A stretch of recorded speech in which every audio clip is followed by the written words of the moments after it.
আসসালামু আলাইকুম everyone, welcome back to my channel food parlour.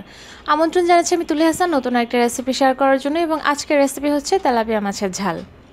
তো দর্শক, আর কোনো প্রকার কথা না বাড়িয়ে চলুন ঝটপট করে দেখে নিই কীভাবে তৈরি করবো চটপট করে এই তেলাপিয়া মাছের ঝালের রেসিপি। তো প্রথমেই আমি এখানে একটা ফ্রাই প্যান বসিয়ে দিয়েছি, আর ফ্রাই প্যানে দিয়েছি 2 টেবিল চামচ পরিমাণ তেল। আর এখানে আমি মাছগুলোকে হালকা করে একটু ফ্রাই করে নেব।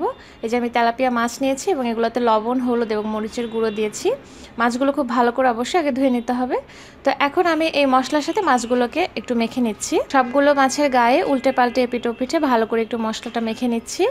আর এই যে লেজগুলোকেও আমি একটু ডিপ করে কেটে নিয়েছি যাতে করে ভেতরে মশলা যায়। তো মাছগুলোতে মশলা মাখানো হয়ে গিয়েছে, এবার ভাজার পালা। আমি সবগুলো মাছ একটা একটা করে দিয়ে দিচ্ছি, স্কিন সাইডগুলো আগে দিচ্ছি। তো এই পিঠটা ভাজা হয়ে গিয়েছে, এবার আমি উল্টে দিচ্ছি ওই পিঠটা। আর খুব বেশি ব্রাউন করে ভাজার দরকার নেই, কড়া করে ভাজবো না, জাস্ট হালকা করে একটু ভাজবো। এবারে ওই পিঠটা উল্টো পিঠটা ভাজা হয়ে গেলে আমি সবগুলো মাছ তুলে নেব এবং তারপরে আবার দ্বিতীয়বার মাছগুলো দিয়ে দেবো। তো দুটো পিঠি ভাজা হয়ে গিয়েছে, এবার আমি এই মাছগুলো তুলে নিচ্ছি। তুলে নিয়ে আমি বাকি যে মাছগুলো রয়েছে সেগুলো ভেজে নিচ্ছি। তো সব মাছ ভাজা হয়ে গিয়েছে, এবার আমি একটা কড়াই নিয়েছি আর এতে দিয়ে দিচ্ছি আমি তেল। এখানে প্রায় 1/3 কাপের একটু বেশি তেল দিয়েছি। তেলের পরিমাণটা আপনার নিজের চয়েস অনুযায়ী একটু কম বেশি করে অ্যাডজাস্ট করতে পারেন।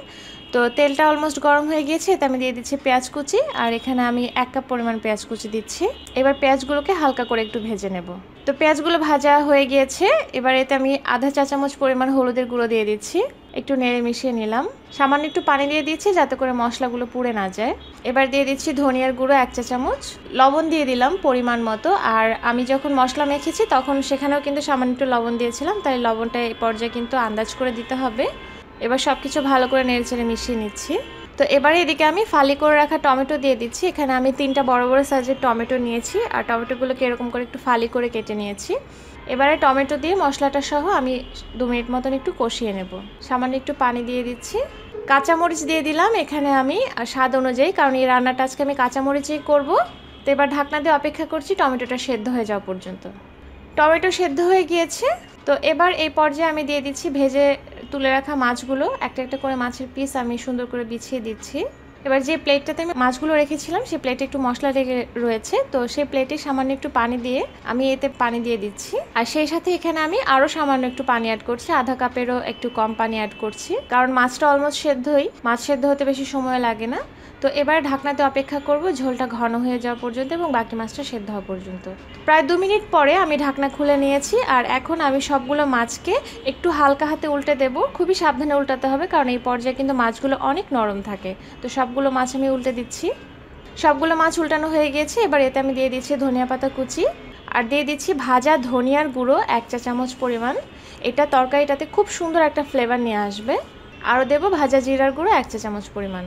এবার আর ঢাকনা দেওয়ার প্রয়োজন নেই, এবার ঢাকনা খুলে আমি রান্না করব আরও 3-4 মিনিট। তো প্রায় 4 মিনিট পর এখন আমার মাছটা কিন্তু কমপ্লিট, আর এই তরকারিটা একটু ঝোলঝোল থাকবে। তো এখন হচ্ছে পরিবেশনের পালা। তো দর্শক, পরিবেশন করে ফেললাম আমাদের মজাদার তেলাপিয়া মাছের ঝাল। তো কেমন লাগলো আপনাদের কাছে এই রেসিপিটা অবশ্যই আমাকে কমেন্ট সেকশনে কমেন্ট করে জানাবেন। আর যদি ভালো লেগে থাকে তাহলে অবশ্যই একটা সেই সাথে লাইক করবেন এবং সেই সাথে আমার চ্যানেলটাকে সাবস্ক্রাইব করবেন যারা এখন পর্যন্ত সাবস্ক্রাইব করেননি। এরকম অনেক নতুন নতুন ভিডিও পাওয়ার জন্য আমার চ্যানেলের সাথেই থাকুন। আমার জন্য সবাই অনেক অনেক দোয়া করুন। আল্লাহ হাফেজ।